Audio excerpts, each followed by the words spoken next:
Hi guys, are you facing this problem where your photo image are not showing up in Windows 10? I have the right fix for you, okay? Now, once you open the folder, at the top you see this view. Click on view. Alright, once you click on the view, you see this option at the right side. Select the option, then under the option you will see change folder and search option, okay? Click on that.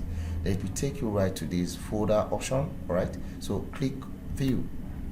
Once you click on view, you see this first option here, always show icon, never thumbnail. So you want to check on this particular box, then click on apply. Once you click on apply and click OK, your photos or image will start showing up, okay?